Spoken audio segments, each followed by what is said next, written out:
Welcome to the lesson on winners and losers from globalization.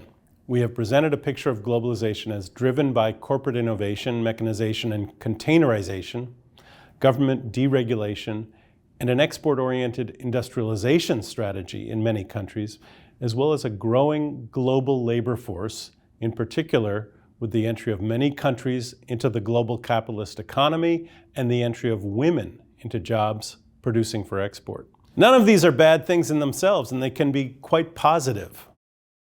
The export boom from China, that was an important part of the second wave of globalization, brought a marked decline in poverty in that country. By some accounts, the most significant decline in poverty over any short period in history. India, too, has seen its poverty levels fall, even if millions of people remain impoverished there.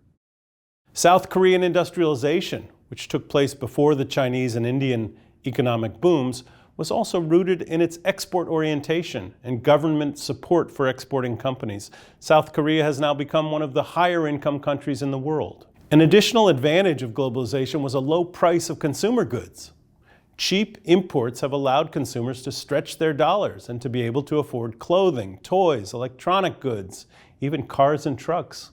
Given these success stories, why has globalization gotten such a bad reputation?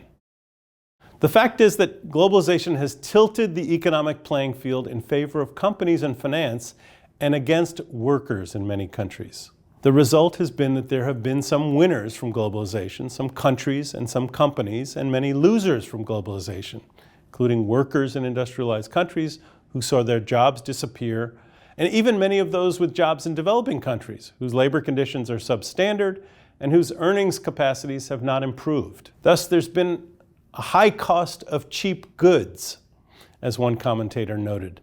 The impact of imports from China to the US has been significant, contributing significantly to the decline in manufacturing employment.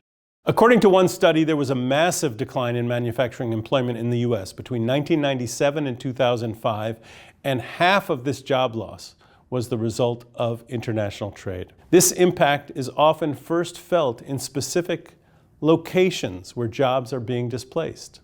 In this map, we can see that certain parts of the US are affected more than others by the import surge from China. Studies have shown that deindustrialization that occurred in the US and that hit particular pockets of the US so hard, accelerated by the process of globalization, led to a worsening of people's health, a rise in drug use, and even of suicide.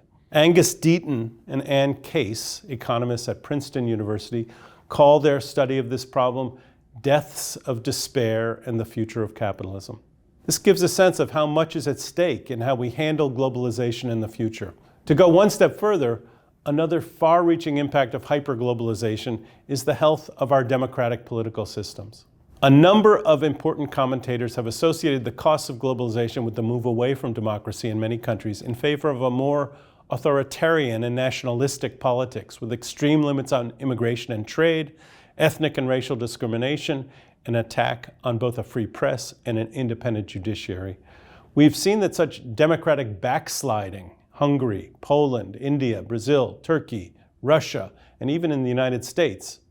And in all cases, the anti-democratic forces often cite the need for policies that buffer the people from the negative consequences of the neoliberal economic policies that underpin our era of hyperglobalization.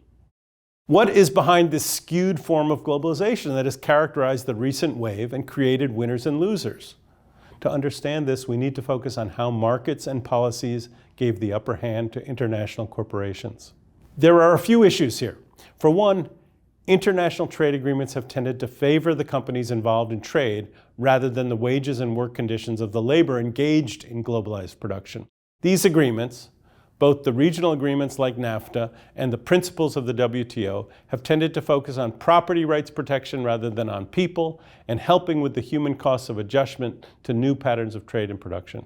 A second issue is that the opening up of international financial markets means that capital is much more free to cross national borders than people.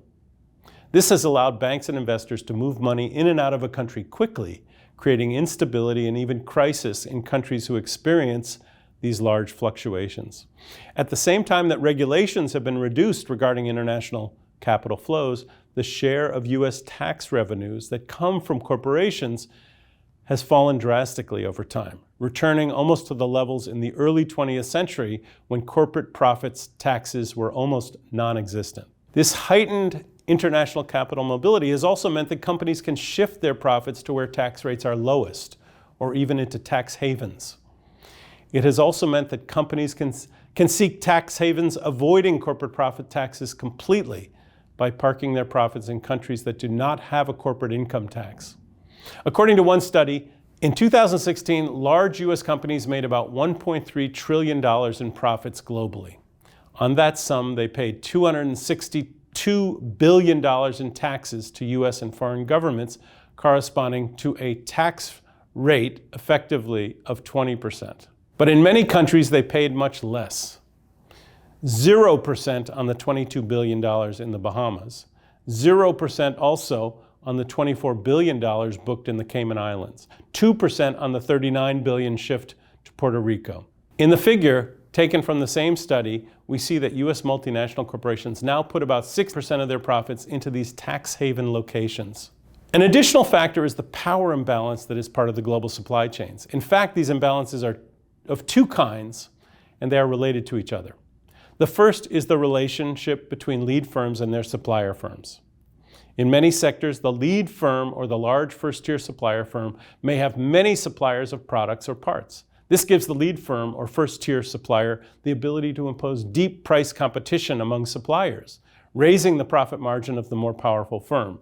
This reduces the profit margin of the supplier firms and often forces them to seek ways to cut costs, usually by suppressing wages and not improving work conditions. This requires that the supplier firms have plenty of workers to draw on, so that if some workers do not want to work for the low wages and labor standards offered, there will be other workers waiting to take their places. Under these regulations and market conditions, it's not surprising that companies have gained. All of these features of globalization have bolstered the returns on capital investment, profits and profitability. Where do these profits go?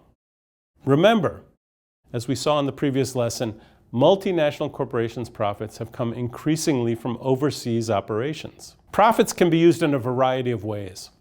One is to invest in higher productivity, more production capacity, more workers, and even higher compensation for workers. Another use of profits is executive compensation, acquisition of other companies, or simply the purchase of financial assets that earn a return to add to future profits. I refer to this latter one as financialization. Financialization is associated with globalization, but also has a strong impetus within national economies. The result has been too much financial investment and not enough productive, growth-oriented investment. In sum, the possible gains from globalization have contributed to income inequality and the growth of finance by not paying sufficient attention to displaced workers in particular locations and wage earners globally. In the next lesson, we will explore globalization further, as well as policies that can help to bring more equitable global economic relations.